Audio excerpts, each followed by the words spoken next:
Hindi makapaniwala ang mga depositor ng Masantol Rural Bank Incorporated na maiipit ang kanilang pera na panghanda sana sa Pasko at Bagong Taon.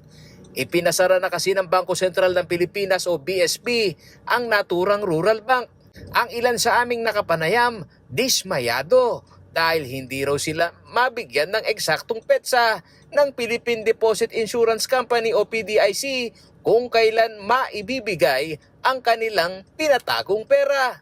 Ay, bibigay po yung yung pera namin, cheque na lang daw po. Kailan daw po? Kailan mo tatanggap yung check na Magche-checks lang daw po sila. Kukunin namin sana kailangan eh. Kaya lang, yun. Hintay kami ng process. Hindi naman alam kung paano po namin makukuha. Si Aling Carmelita Dizon hindi lamang umano ang okasyon na darating ang inaalala nito dahil pati na ang maliit na puhunan na iniikot sa negosyo ay nakompromiso rin. At kung hindi pa umano siya personal na nagtungo sa branch ng Masantol Rural Bank ay hindi niya malalaman na nagsara na ito. Nagpunta ako diyan. Sabi nila, nagsara na yung bangko. Ngayon, kinukuha ko yung pera ko, ang sabi nila, padadala na lang daw. Hinanakit ni Dizon, wala umanong malinaw kung kailan makukuha ang kanilang perang pinaghirapan. Ang sabi nila, basta ipaprocess muna daw yung papel. Paglilinaw ng PDIC, ang kanilang pag-takeover ay alinsunod sa resolusyon na ibinaba ng Monetary Board ng Bangko Sentral ng Pilipinas nitong November 25, 2021. At ito umano'y hindi sa dahilan ng bankruptcy.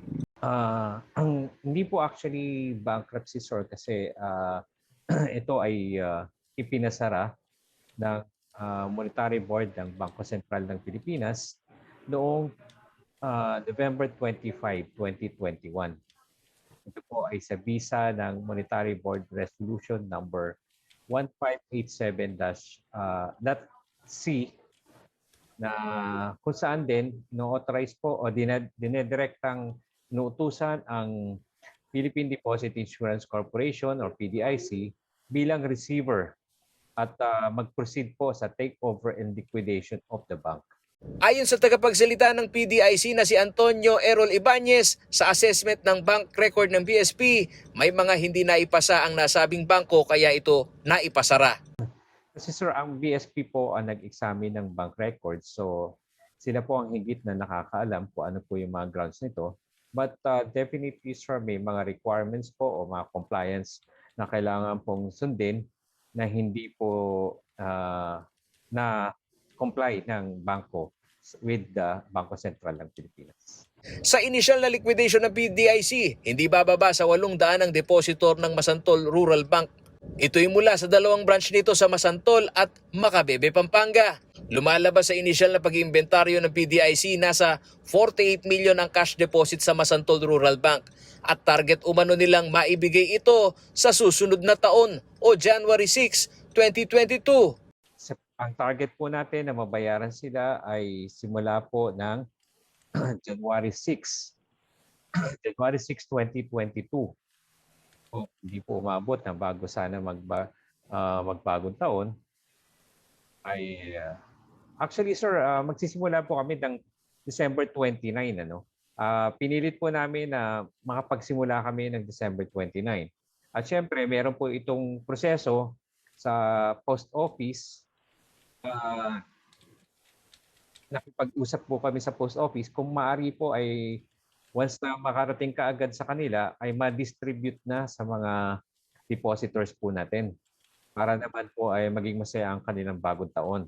Sakali umanong nagpalit ng address sa mga depositor ay maaaring magsadya sa bangko o maging sa post office para sa naipoprosesong postal money order check o yung mga depositor na 100,000 piso pababa ang pera sa nasarang bangko. Kung hindi po nila nakuha sa bahay o hindi nila naabutan, sa post office po nila makukuha yung postal money order check.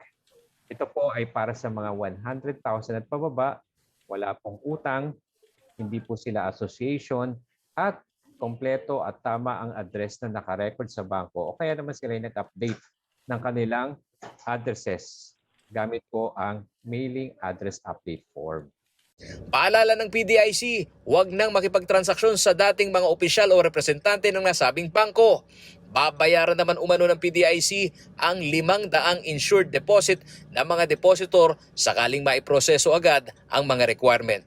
Nais ko lamang pong i-assure ang ating mga depositors at mga kliyente ng bangko na huwag po sila mag-alala dahil ang PDIC po ay handang magbayad ng lahat ng deposit insurance coverage na hanggang 500,000.